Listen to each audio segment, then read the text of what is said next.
Hello, students. At school, we follow some rules and regulations, right? We go to school at 8:30. We have 7 periods a day. We have lunch break from 12 to 12:30, and you will be given a timetable. According to the timetable, you carry books to school, and teachers will come and they leave the school, and hence like you will have a certain co-curricular periods in in a week, and you will have subject periods and so on. Now what happens if there are no timing set? We follow certain rules and regulations in the school, right? We come to school on on particular time, we leave school at particular time, and we have lunch, we'll have short break at specific time, and you all have dress code, isn't it? And we all follow the code of conduct in the school. Now what happens if these things are not followed in the school? Some will come to school at 9 o'clock, some will come at 10 o'clock, someone will leave school at 2 o'clock, someone will leave at 5 o'clock. And there will be a confusion that which teacher should go to which class, and you people will be in dilemma that after which period which subject teacher will come to the class, isn't it? So to avoid all this confusion and dilemma, like, timetable is set, timings are set, okay, and also like you will be given timetable, isn't it? So for running a school where few hundreds of children are there, we need to make so many rules and regulations. Similarly, at home also, we have certain, we follow some rules and regulations, isn't it? Your parents will instruct you, they'll guide you to do something, and you will follow all those instructions, isn't it? Now all these rules and regulations, sometimes they are written, like school rules and regulations will be mentioned in your diary, whereas the rules which we follow at home, they are not written anywhere, but by default some rules will be followed, isn't it? Now for a small unit like a family or school, when we are following so many rules and regulations, now imagine for a country where lakhs and crores of people live together, how many rules and regulations should be there, isn't it? So for making it clear to the people what are their rights, what are their duties, and like what is the code of conduct, everything will be written in the constitution. So in this lesson, constitutional design, we are going to learn actually what is constitution, why do we need a constitution, and how the framework has been done. Obviously, it is the supreme law. All the people in the country follow the rules and regulations which are made in the country, which are written in the constitution. And you might have heard it that India's is the largest written constitution in the world. Now, first thing, what constitution confirms to its people is it safeguards the interest of all the people living in the country. So actually, the constitution is made for the people so that they can live a happy and comfortable life in a country. Okay. Now, do we live happily in our home? Or can we live a peaceful and same kind of life in others when we go to our relatives home or somewhere else? No, isn't it? We will be comfortable in our own home. So this country is like a home for all the people, like to its citizens. So that thing is ensured. Now how your parents ensure safety for you, how they provide comfort to you, similarly the constitution also ensures safeguard and comfort to the people living in it. And it lays down the rules and regulations not only for its citizens, but it also lays down the rules and regulations for the government. What are the responsibilities of the governors, people like MLAs, MPs, chief minister, prime minister? What are their powers, what they can do, and at the same time what they cannot do? All these things will be mentioned in the constitution. And it also determines the relationship between the people and the government. Now what is the relationship between the people and the government? That people will vote for the representative, and representatives responsibility is to take care of the people by doing welfare. Now, the constitution is, like as I said earlier, it is not only for the people, not only for its citizens, but the constitution lays down the rules and regulations for the political parties, organizations, cooperative societies, and associations which are working in a country. Now, what is the importance of the constitution? It develops the trust between the people and the government. Now, when people do not have a trust on any person, can they vote? No. When they vote, when they have a trust on, a specific person, then only they will vote for him or her. Otherwise, if that person, if he doesn't gains the trust of the people, definitely he cannot be elected by the people. And at the same time, it is the responsibility of the government to ensure welfare and to develop the people. And it also tells us about the distribution of powers. It specifies how the government will be constituted, who will have power to take decisions, who will have power to take decisions, or like, obviously, the elected representatives of the country will have the power to make laws for the people. And it tells us about the fundamental, like rights and duties. Now, in your previous class, again, you might have studied about the rights and duties, fundamental rights and fundamental duties, right to freedom, right to equality, right to speech. Like, we have some fundamental rights, isn't it? And at the same time, as a citizen of this country, we have certain duties to protect our monuments, to respect our national anthem, national flag, and so on. So all these things we can understand from the constitution. And it also ensures a good society. It ensures that the aspirations of the people will be fulfilled. Any country, whether it is a democratic country or a non-democratic country, it has a constitution. Now, even in earlier times, there was a constitution in our country. So the earlier countries which has adopted constitution are America. As soon as it got independence from England, it has adopted bills of rights. And French also, after setting up of democracy, it adopted democratic constitution. And by following their footsteps, newly independent countries or the countries which set up democratic government, they have started having a constitution for that particular country.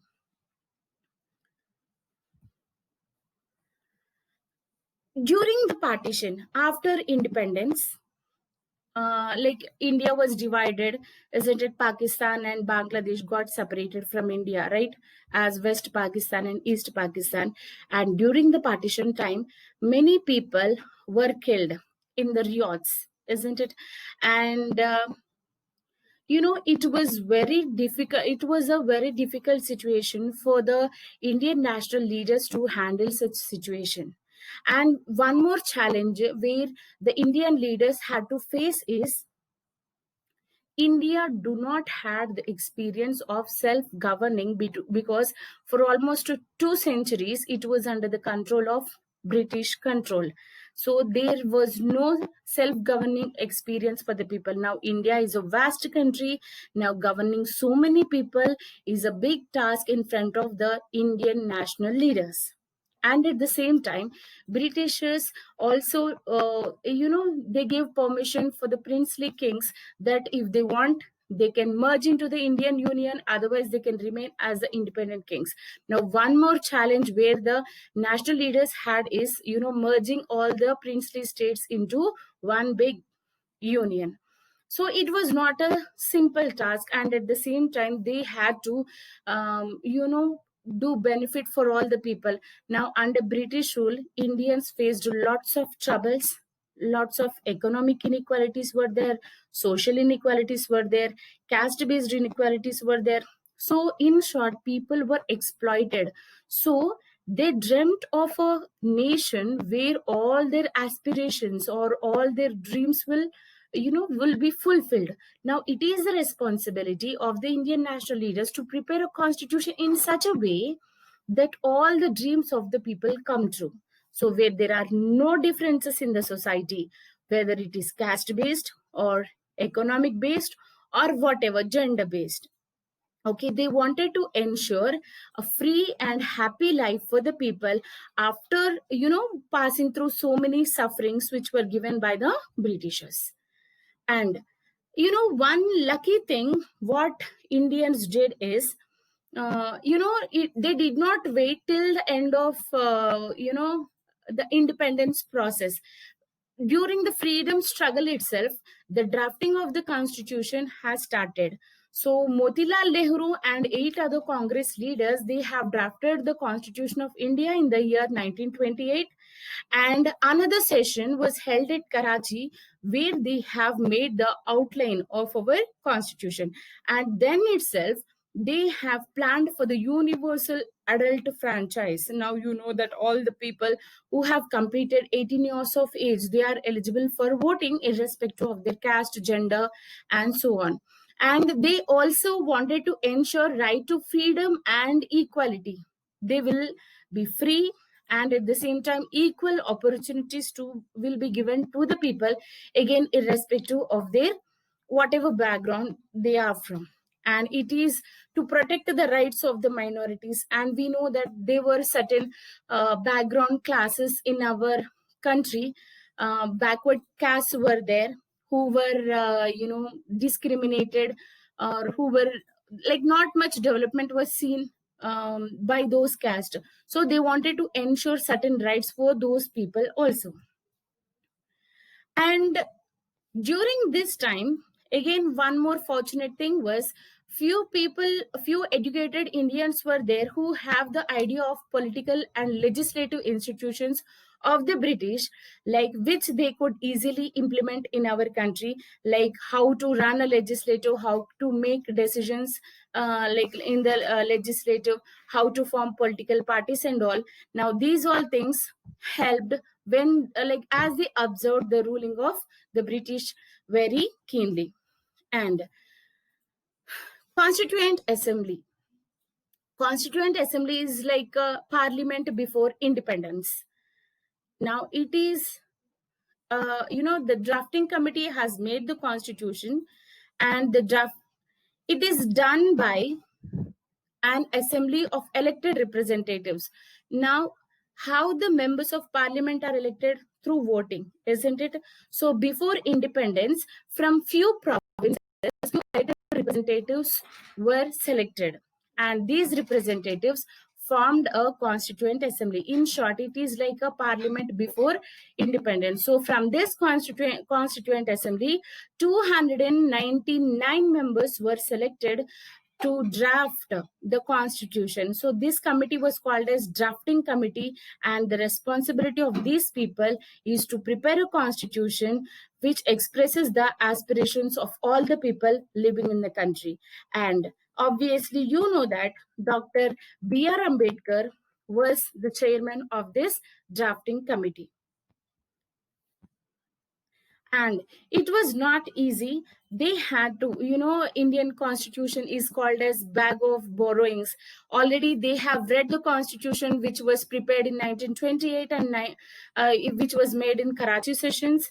And after that they have studied the constitutions of France, America, Russia, and so on. And also they made a survey. They went to the villages of India, and they have collected the data that what Indians are actually expecting from independent India. So all these things have put together, and the Constitution of India was drafted. And the first thing to eliminate in this constitution was untouchability was removed in the from the society. And finally, it was not accepted easily by the Constituent Assembly at one go.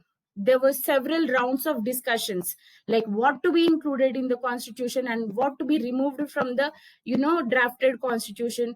So 7 rounds of discussions took place, and finally, the final one has been adopted in the year 1949, 26th November. And you all know that it came into implementation in the year 1950, January 26th. Now, why should we accept the constitution? Now, it is a constitution which we are following so many years, and it has proved that it is providing equal opportunities to all the people. And the Constitution of India is prepared in such a way that it is, all the people like with different backgrounds, whatever gender they belong to, whatever caste they belong to, or whatever economic background they belong to, all the people in the country, they enjoy equal status, they enjoy dignity, they have respect in the society. And hence the Constitution, like people are following the same Constitution even after so many years. And we can say that Indian Constitution is a live Constitution, it is an alive one. Why? Because it has undergone several amendments according to the needs of the society, according to the changes of the society. Many changes have been made in our Constitution, so such changes are called as amendments. And finally, our Constitution is, it represents the interest of several different language groups, caste, classes, religions, and occupations. Like till now, it has undergone, as I said, it has undergone several amendments. And it was not easy. Like many people have criticized the Constitution, but finally whatever Constitution we are having today is proved as a final one and the best one. And many people, the people who participated in the drafting of the Constitution, and also the people who read the Constitution, they have given their own opinions on the Constitution. That the main aim of the Indian National Congress was not only to attain independence, it was just a part of their dream. It is just a part of their dream. They have several other things. Why? Because religious based fights used to take place, and caste based discrimination was there, and many people were considered as backward. Illiteracy was low, development was low. So many things, like in so many areas, India was lagging behind at the time. So it was the aim of the Indian national leaders to make all overall development of the country. And again, the people who played an important role towards the Constitution are: one is Mahatma Gandhi. Though he is not a member of drafting committee, his ideologies were also added into the Constitution. And Ambedkar, like as we know that he is a drafting committee chairman. But again, these two people have their own have their own ideologies, and like they were almost like conflicting with each other. Now, the introductory part of the Constitution is called as preamble to the Constitution. It is a short statement, and what actually the Constitution consists of. It is in short described beautifully and briefly in the preamble. So, what are the key points of the Constitution? It starts with the sentence, "We the people of India." It starts with a phrase, "We the people of India." Like it is a promise by all the people living in India that they will be abide by the Constitution. Now whatever the Constitution is made up of, or whatever are inscribed in the Constitution, the people will follow it. And sovereignty means India is independent to take its own decision, and it will not depend on others for making any decision. Socialist is like where there will be no differences, rich or poor, or caste based differences, no such things will be there.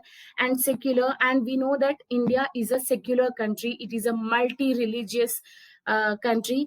During independence itself, during the time of independence, when we newly got independence, then itself our leaders declared that India is going to be a secular country, and it will not have only any one religion. All the religious people can live in the country, and all the religious people are treated equally, and they will get equal opportunities. And democratic republic is that where the elected representatives, so here we are not following any monarchical form of government. people will elect the representative, and the elected representative will be the leader of the country, and justice will be given. Again, whatever background they have, common man to the president, all the people are equal in front of judiciary, and all the people will get equal justice and whenever it is needed. And people, like freedom, people are ensured with freedom. They can enjoy freedom in the country, they can enjoy liberty in the country. Equality proves that all the people in the country, again irrespective of whatever background they are from, equal opportunities will be given for the people living in the country. And fraternity stands for the brotherhood. All the people treat their fellow citizens as his or her brother. Though we have a little fight among our own siblings, again we will patch up, and it will not last for a long period of time. So the fraternity stands for the brotherlyhood, which among, like, we Indians show for each other. It shows that all the Indians are united when it comes, whenever it is needed. People do prove that they stand for each other. So, in short, the Constitution always tells us that as a citizen, we have some rights in the country, and at the same time, we also have certain duties that we need to fulfill as a citizen of this country. So, the rights and duties not only mentioned for the people, but also the governing bodies of the country. Hope this video is useful for you all.